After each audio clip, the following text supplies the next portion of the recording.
Gente, vamos começar mais um podcast. Aqui nós vamos conversar com a comunidade linharense, soretamense, ribanense, de todo o estado.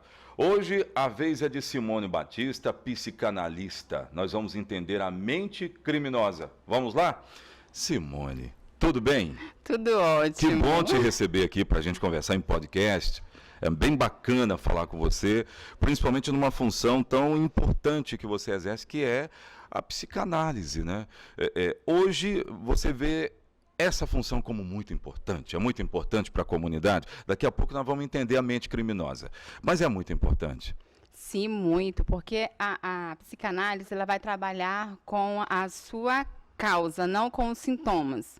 E muitas vezes o ser humano ele quer tratar os sintomas porque nós estamos numa sociedade que é o resultado rápido. Muito rápido, né? Aliás, muito rápido. E a psicanálise ela vai trabalhar a causa por que você está sentindo aquilo. Não só tratar os sintomas, mas a causa que é fundamental.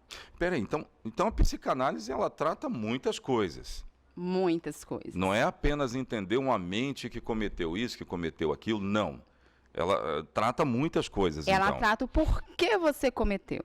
O porquê. O que levou você a cometer? E nessa história dos porquês vem uma enxurrada de situações. De informações, isso aí. Entendi. Então, a psicanálise ela vai trabalhar por que eu tenho o desejo de fazer o mal? Por que eu tenho o desejo de matar? Por que isso me causa um certo prazer? Entendi.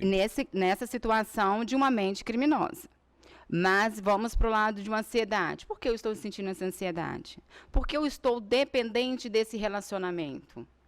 Por que eu estou dando crises de ansiedade diante quando eu sou confrontado? Ou quando eu estou numa situação que exige de mim uma responsabilidade maior? Isso aí. Gente, olha, a Simone, ela tem um trabalho importante lá na Associação de Moradores do Interlagos. Eu vou falar sobre isso já já. Ó, vai aparecer aqui um telefone na sua tela de Mauro Gás para você fazer o pedido do seu gás. Está assistindo o podcast, mas percebeu que acabou o gás, então ligue para o Mauro Gás. Então vamos lá, vamos falar da mente criminosa. Vamos. A mente criminosa, por que as pessoas matam? Linhares é um município onde acontecem muitos homicídios. A gente fica assustado. E do outro lado, a gente tenta entender por que esses jovens de Linhares cometem homicídios, por que os adultos cometem tantos homicídios, nessa história dos porquês. Por que ter prazer de matar, hein? Oséias, todo ser humano, ele tem tendência para o mal. Todo mundo? Todo mundo. Você, qualquer um. Isso. O que te paralisa, o que te trava, são a sua criação, as suas normas a qual você foi criado. O que nos paralisa é o certo que a gente vai refletir sobre aquilo. Entendi. Certo? Então, todo mundo tem essa tendência para o mal.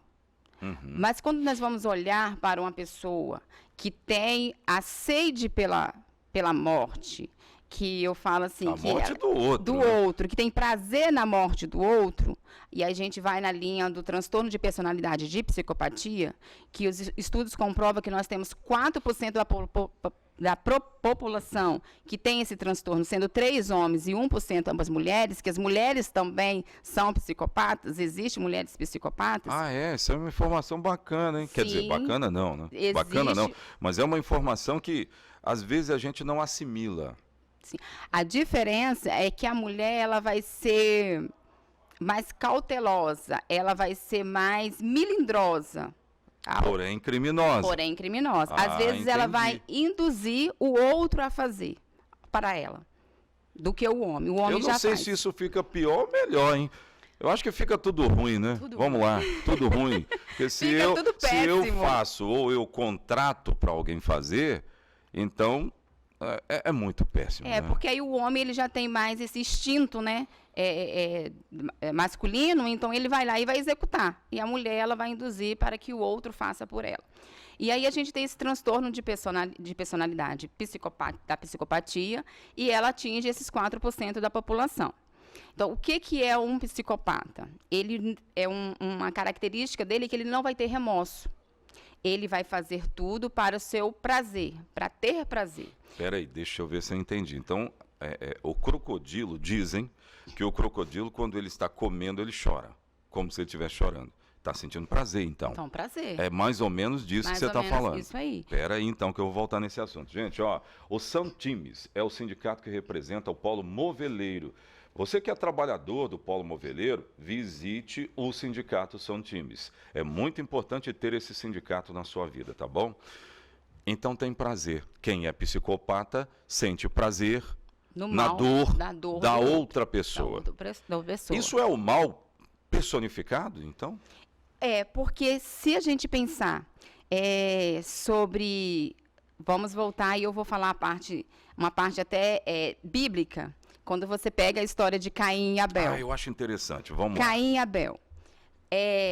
Caim, quando ele matou Abel, o que ele foi induzido? Ele foi induzido por quê? Pela sua natureza humana. Então, a nossa natureza humana, e ontem a gente estava até conversando sobre isso no nosso curso de teologia, que o Senhor fala que ele precisa dominar. Ele precisa dominar aquele desejo que ele tem. Então, muitas vezes a gente tem um desejo mau, mas a gente tem a capacidade de dominar. Então, voltando a falar das pessoas que cometem os crimes violentos de homicídios, que é a nossa pauta aqui. Quem comete esse tipo de crime, ele tem um instinto nele que ele ainda não dominou, mas ele tem totais capacidade de dominar isso. Sim, tem total capacidade de dominar. Só por ele ou com ajuda, hein? Com ajuda. Tem que ter ajuda. Tem que ter ajuda. Isso é um detalhe importante. E aí a gente vai... Porque existe a pessoa que é o psicopata da personalidade, mas existe uma pessoa que está fazendo mal pela sua conduta. Não é um psicopata. Porque os psicopatas, estudos vão comprovar de que o cérebro ele vem no lobo pré-frontal com uma alteração.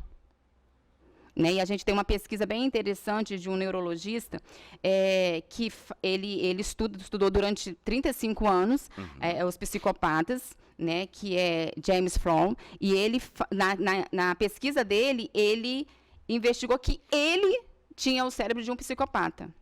E ele começou a estudar por que ele não virou um serial killer. E ao descobrir sobre informações sobre o seu passado, ele viu a base familiar.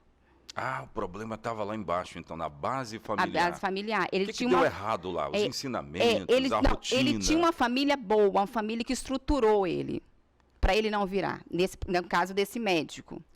E aí a gente depara hoje com famílias que não estão estruturadas, e aí a gente cai nessa realidade nossa de jovens que estão entrando no mundo do crime, e aí quando você vai analisar, a gente vê uma família totalmente desestruturada. A senhora desenhou, eu vou te chamar de você. Você é muito nova. É muito nova, não vou entregar a idade dela não, mas ela é nova. Entrega não. Isso. Mas você desenhou o tráfico de drogas aqui de Linhares. Sim. Porque no tráfico de drogas, se a gente pegar os históricos, a gente vai ver tudo isso. É uma família que se desestruturou. Às vezes não. Às vezes a família não é desestruturada. Mas o que é uma desestrutura familiar? Pois para você? Então, a desestrutura, a falta da presença ali, no meu ponto de vista, né? A falta da presença do pai, por exemplo, né? Tá ali só a mãe, não desmerecendo a mãe. Ou tá ali só o pai, não a mãe. A base, né? A base. Se falta uma peça, no meu modo de ver, tô certo ou tô errado? Mas aí tem uma desestrutura ali. E depois, naquilo que se diz, naquilo que se ensina. Mas aí meu ponto de vista. Sim, nós temos essa família desestruturada nesse modelo. Mas nesse ponto, mas nós temos também a família onde o pai ele não se ausentou de corpo, onde a mãe não se ausentou de corpo. Que nós temos uma realidade aí. Mas ele se ausentou emocionalmente desse filho. Eu quero parar aí, porque eu vou voltar nesse ponto. Eu vou voltar nesse tema. Gente, olha, Zap Veículos, tem negócio lá para você trocar o seu veículo. 2024, tem muitas promoções em Zap Veículos, vai aparecer o telefone aqui na sua tela. Então, vamos encerrar essa parte. Eu quero voltar amanhã desse ponto, da desestruturação familiar. O peso disso, tá combinado? Combinadíssimo. Não perca o nosso podcast.